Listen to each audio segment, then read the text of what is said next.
शब्द शैली, वाक्य विन्यास और व्याकरण से अनभिज्ञ हैं ये। फिर भी देखिए, प्रेम की भाषा भली भांति जानते हैं ये पक्षी।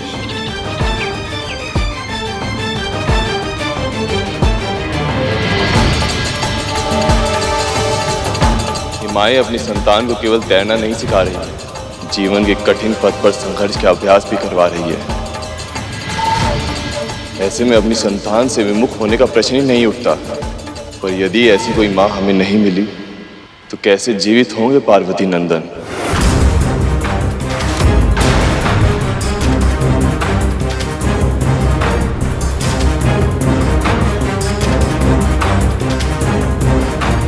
ये चमकती हुई किरणें, ये अवश्य ही सूर्यदेव का कोई संकेत है।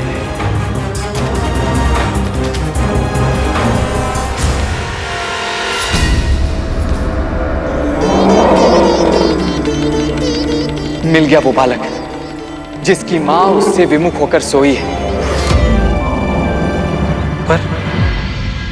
पर ये क्या इस हाथी के शिशु का चुनाव करना उचित होगा?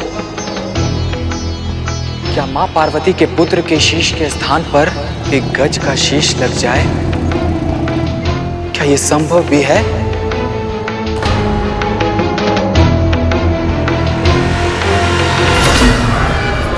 संदेह की आवश्यकता नहीं देवराज।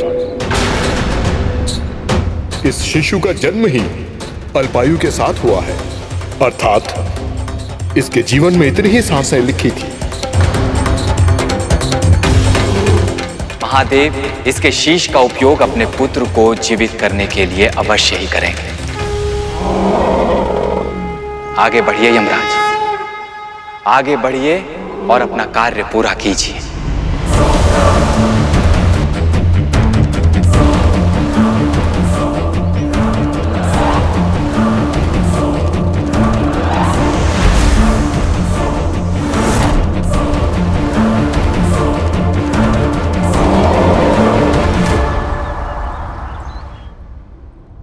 ना समय बीत गया, सभी देवगुणों में से कोई भी किसी बालक का शीश लेकर आए क्यों नहीं?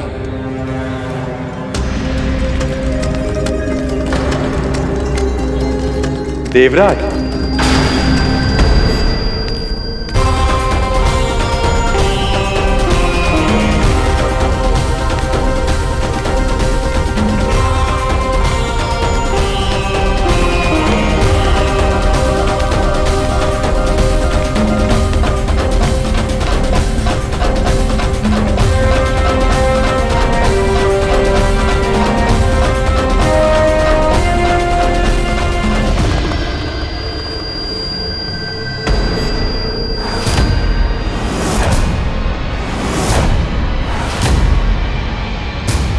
गज शिशु का शीश। महादेव, इस शीश को बालक के धड़ पर स्थापित कौन करेगा? अश्विनी कुमारों के अतिरिक्त ये कार्य करने की क्षमता किसी में नहीं है ब्रह्मदेव।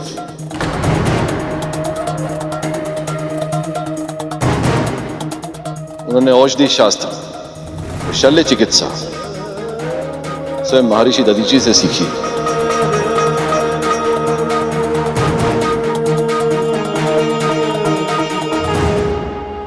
हे अश्विनी कुमारों, हम त्रिदेव आपका आवाहन करते हैं, कृपया प्रकट हो।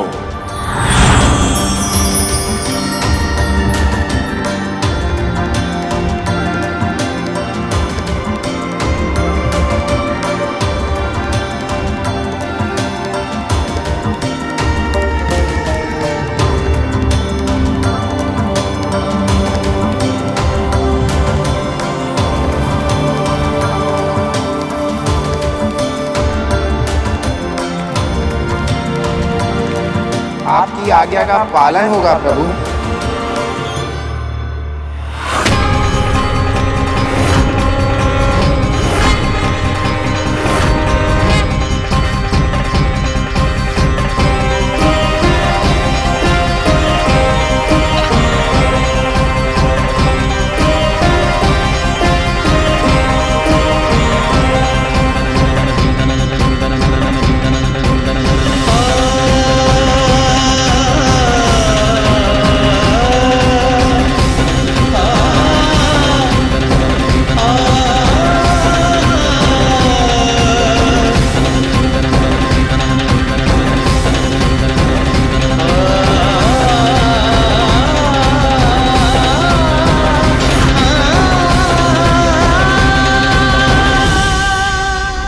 हमने अपनी विद्या से इस शीश को धड़ के साथ जोड़ तो दिया है महादेव, परंतु इसे प्राण देने की शक्ति हमारे पास नहीं है। यह कार्य आप और मां से ही संभव है।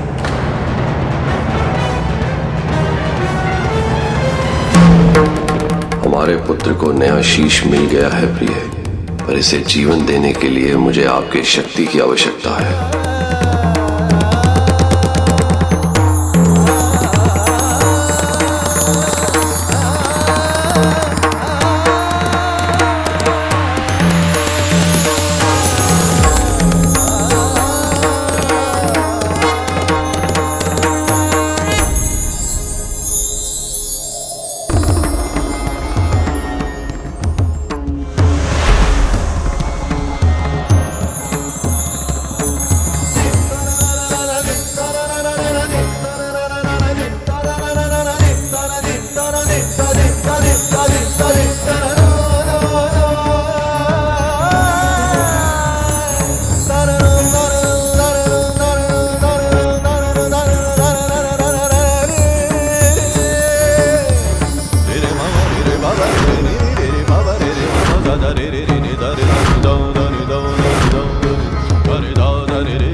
पुत्र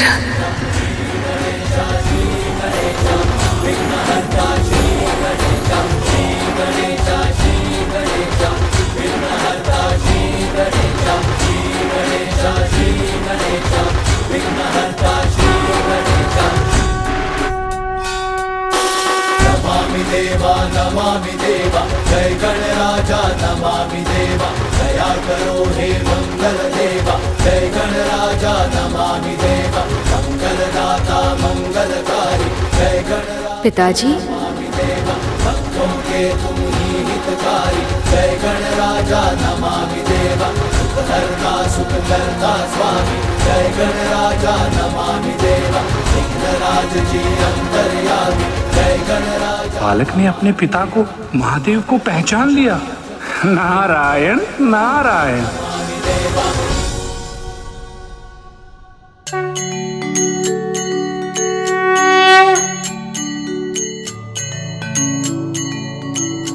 आप केवल मेरे पिताश्री ही नहीं, साक्षात परब्रह्म के स्वरूप हैं। सभी ने मुझे समझाने का प्रयास किया था, पर मैं समझ ही नहीं पाया। अपनी मूर्खता में आपका कितना बड़ा अनादर किया मैंने। मुझे क्षमा कर दीजिए पिताश्री। अपने अतीत को स्मरण करके अपने वर्तमान को दुखी मत करो पुत्र। विनम्रता के गुण से युक्त होकर तुम्हारा नया जीवन हुआ है। अब तुम और भी ज्ञानवान हो। सृष्टि के रचयिता और पालनहार को भी पहचान नहीं पाया मैं।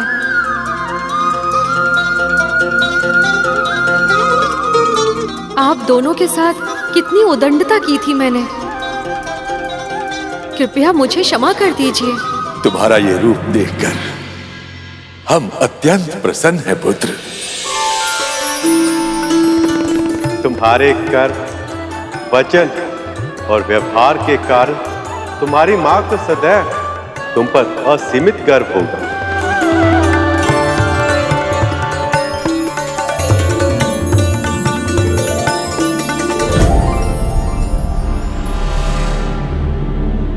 कौन सा मुख लगा होगा मेरे पुत्र को?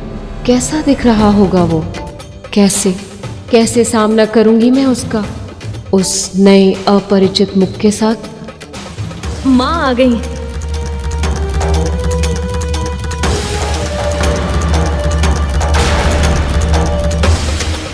ये जानकर ही माँ कितनी चिंतित हो गई थी कि उनके पुत्र को किसी और प्राणी का शीश लगेगा। अब जब वो ये देखेंगे कि इसे दूसरा शीश मनुष्य का नहीं हाथी का लगा है, तो कैसा अनुभव करेंगी वो, कैसी प्रतिक्रिया देंगी वो? और यदि उन्होंने इस बालक को इस नए स्वरूप में स्वीकार नहीं किया तो कितनी पीड़ा होगी इसे।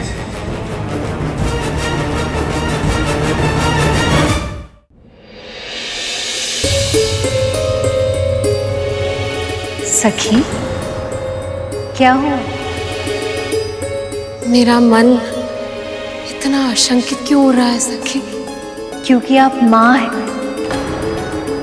और इस परिस्थिति में आशंका और भय ये स्वाभाविक है सखी। पर हमें पूरा विश्वास है जब आप अपने पुत्र के मुख को देखेंगी तो आपकी आशंका, आपका भय पूरी तरह निर्मूल सिद्ध होगा।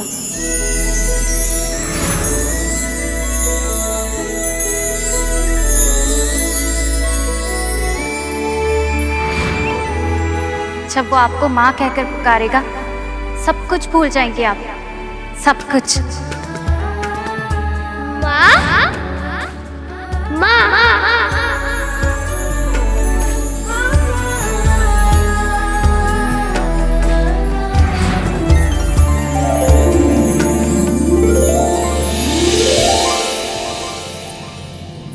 पुत्र, पुत्र,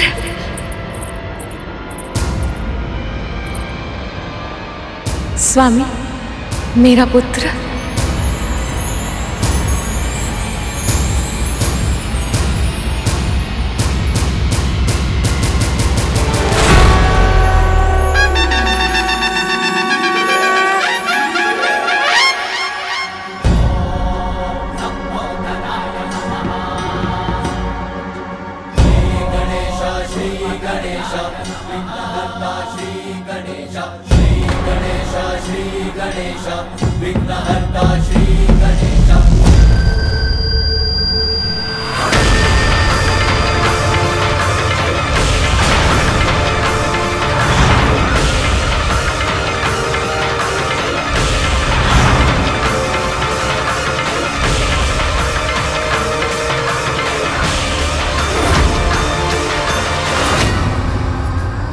देवी पार्वती ने अपने पुत्र का नया मुख देखकर उसे मुंह फेर लिया।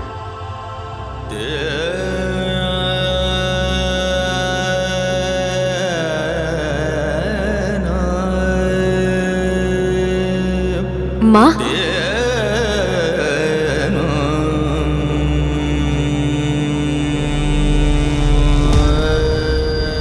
मेरा पुत्र। हाँ माँ, मैं आपका ही पुत्र हूँ, आपके हृदय से जन्मा हूँ।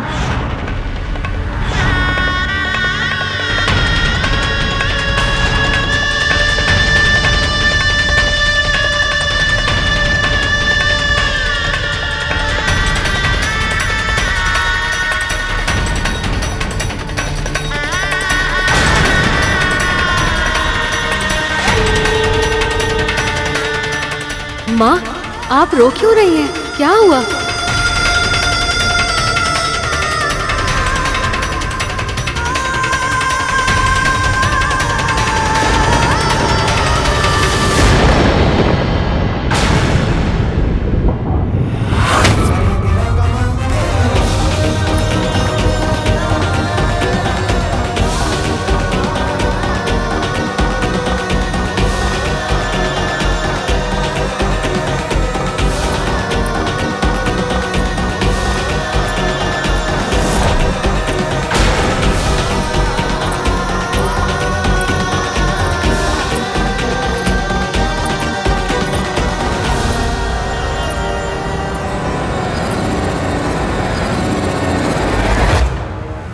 बात का भय था वही हुआ।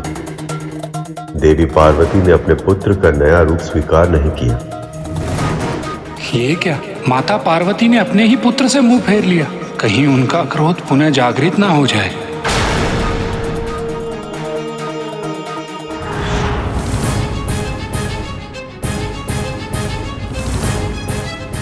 परंतु गुरुदेव, मां पार्वती का पुत्र फिर से जीवित हो उठा।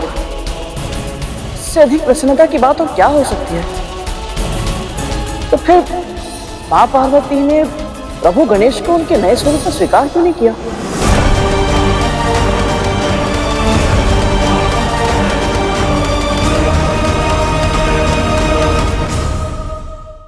क्योंकि अतीत की स्मृति होती ही ऐसी, जब कोई उसमें डूब जाए तो उसे अपना अतीत अपने वर्तमान से भी अधिक अच्छा और सुंदर लगने लगता है।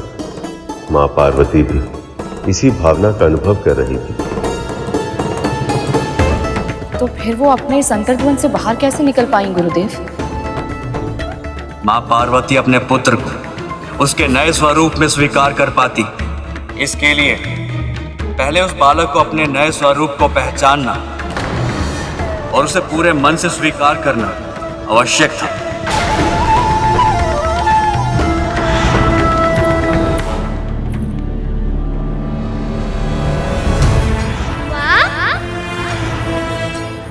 माँ,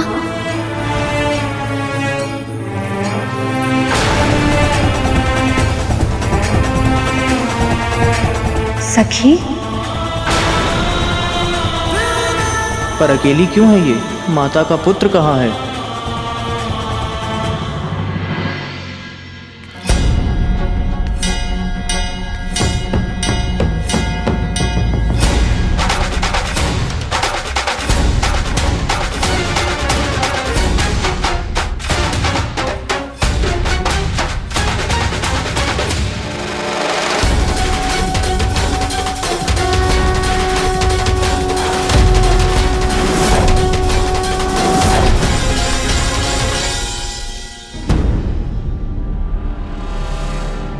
ये रूप मिला है बालक को।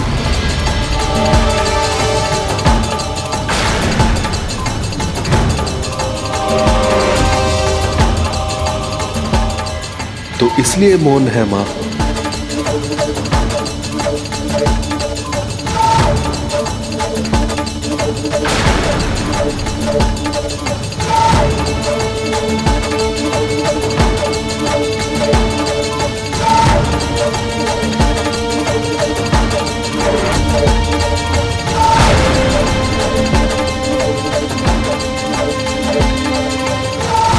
ये क्या, माता तो अपने पुत्र का नया रूप देखकर रुष्ट हो गई हैं। जब उन्हें ज्ञात होगा कि ये शीश मैं ढूंढ कर लाया हूं उनके पुत्र के लिए, तो ना जाने मेरा क्या होगा। मेरा प्रणाम स्वीकार करें। क्या आप मुझसे रुष्ट हैं माँ? माँ, आप मुझे छोड़ के बाहर क्यों आ गई? माँ मुझसे मुंह क्यों फेर रही हैं? कहीं मुझसे कोई भूल तो नहीं हो गई?